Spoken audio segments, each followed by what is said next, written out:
What's up, guys? We are here for the 11th shelf of my wrestling collection. We're in my favorite year for WWE, 2003. Starting off with WrestleMania 19 here. Definitely one of their better WrestleManias, I believe. This is, to me, when they started to really, none of the WrestleManias were bad. Anything between 19 to 26. I loved all of them. So many good matches, which is why I loved this era in WWE. So many main event stars to where almost the entire card was just packed with main events.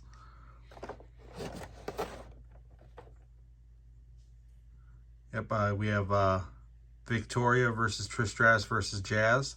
Solid for a women's match, especially at WrestleMania. Matt Hardy versus Rey Mysterio. Doing a good job so far of keeping the Cruiserweight title meaningful. Triple threat match for the WWE tag team titles, showing how deep their tag team division was. That was all on SmackDown. You know, they were just building tag teams out of people that you wouldn't even think would be good tag teams. Undertaker and Nathan Jones versus Big Show and A-Train. Nathan Jones was they didn't really use him very much. I don't know if maybe he was just hurting people in the ring, really raw, or real green, I don't know.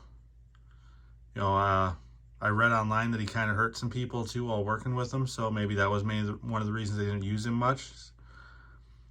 Shawn Michaels and Chris Jericho, one of the best matches on this card. You know, easy. That's an easy one to say. Triple H and Booker T was kind of wasted. You knew Booker T wasn't going to win. They kind of, you knew that because they weren't really building up Booker T very much. Kurt Angle and Brock Lesnar was a classic. They never had bad matches, just like Kurt Angle and Chris Benoit. Stone Cold and The Rock had a solid match. Not their best match because of Austin literally just leaving the hospital before this event. But still a solid match considering. And then Hulk Hogan and Mr. McMahon was just a dream match. They made it a street fight because Hulk Hogan at this point really couldn't do much.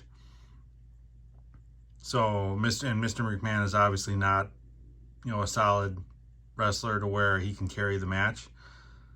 So it just was what it was, but you wanted to see it. A lot like Bret Hart versus Vince at WrestleMania 26. Obviously Bret was past his prime, but you still wanted to see that match. But all in all, loved this pay-per-view.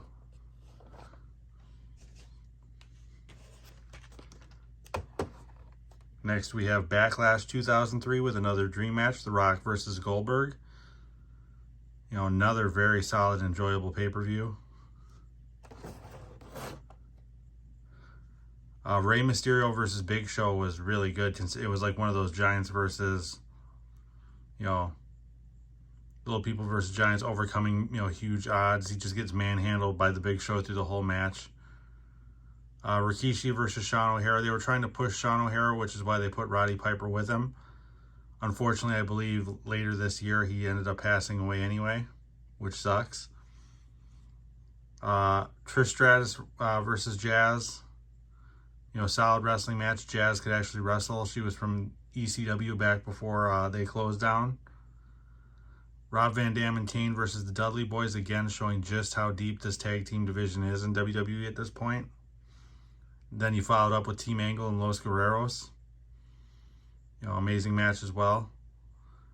Kevin Nash, Shawn Michaels, and Booker T versus Triple H, Chris Jericho, and Ric Flair. The fact that this is, the third from the top, and you've got 6 main event stars in one match, and you're not even to the main event yet. I mean, that's why I love this period. Brock Lesnar and John Cena, two of the young up-and-comers. Again, huge stars. Both really solid in the ring. And then you had The Rock and Goldberg, dream match everyone wanted to see. This was heel Rock as well, Hollywood Rock, which I loved that persona. I wish that he would have stuck around to do more with it, just to see what he could have done with it. But solid match. Loved, another great pay-per-view. If you haven't seen a lot of the 2003 pay-per-views, you definitely need to check them out. Leave comments down below on your favorite 2003 pay-per-view.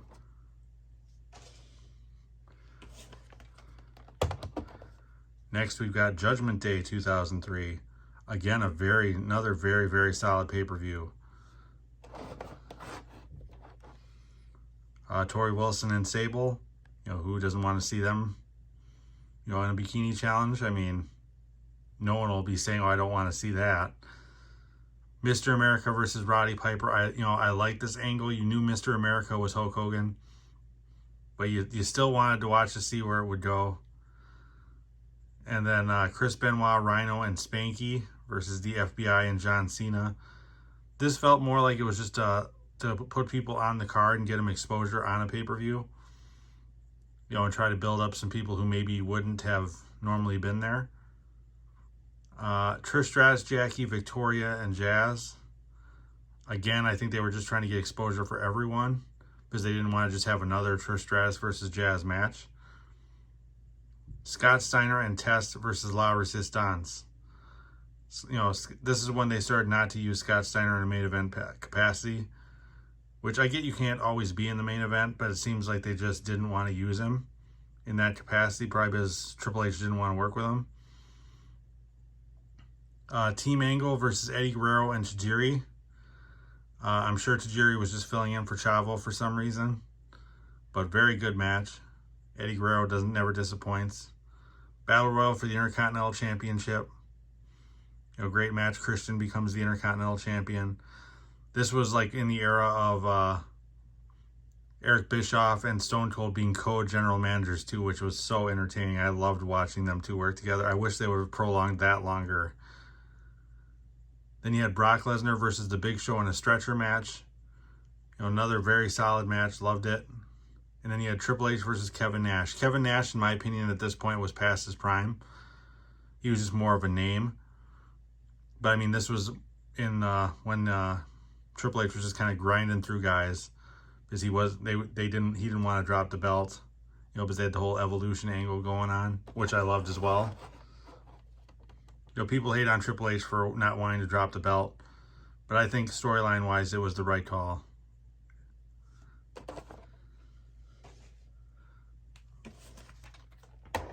Then we've got Insurrection 2003.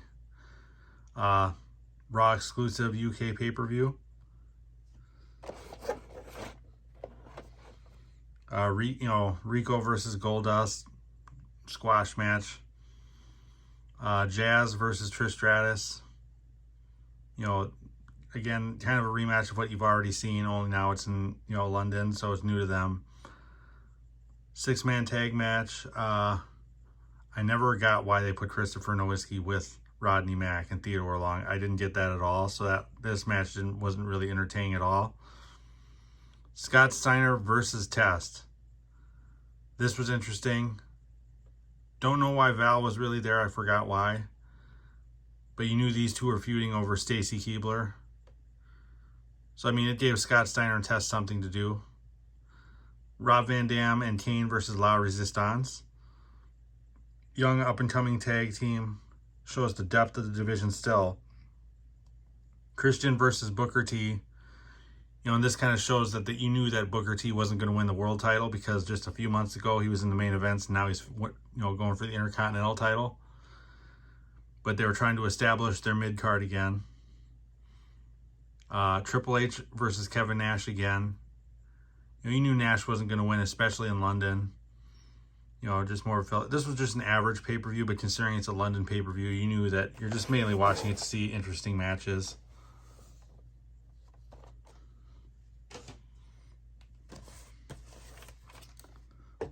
Now we're starting to get into the era where it's literally Raw and SmackDown pay-per-views exclusively, except for the Big Four.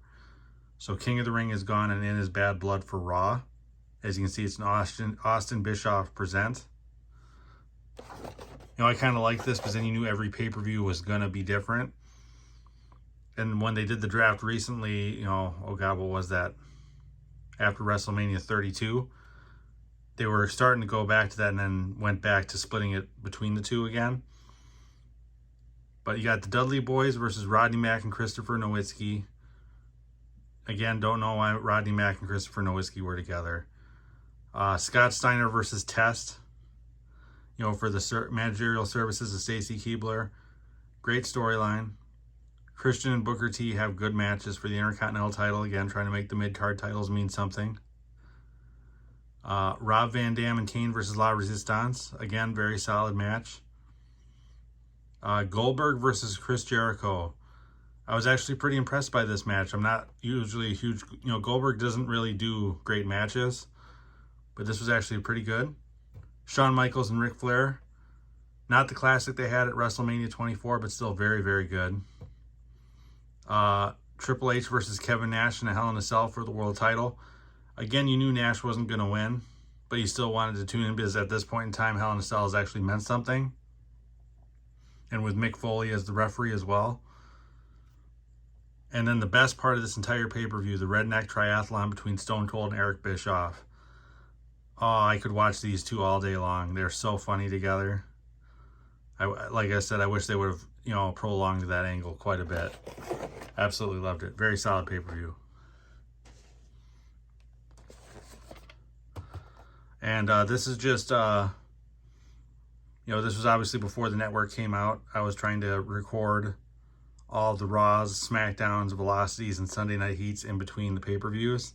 Obviously, that's almost impossible to keep up and have a life. So that's what this is.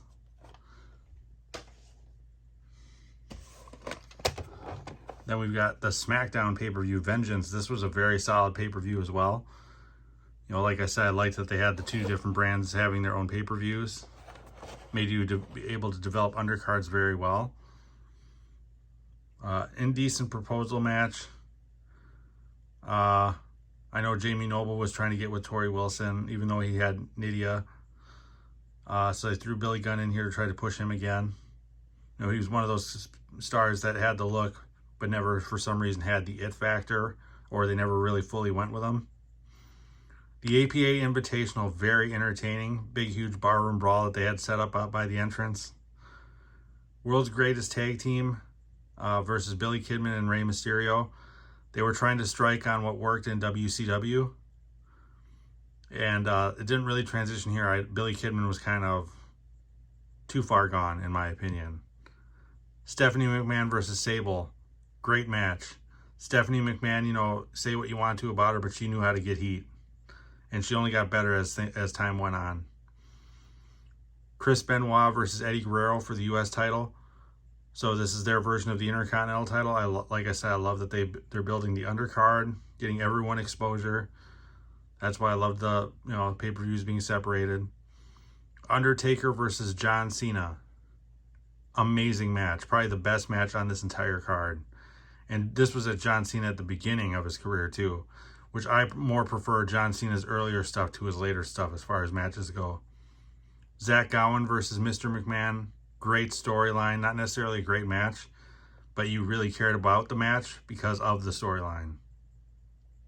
Brock Lesnar versus Big Show versus Kurt Angle. Great match. Great story leading up to it. WWE was just on a roll at this point. Great pay-per-view. Then here again, we have more Raws, SmackDowns, and Velocities and Sunday Night Heats. And then another week of it.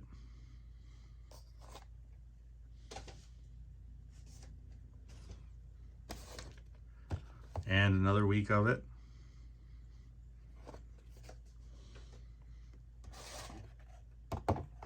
And another week of it.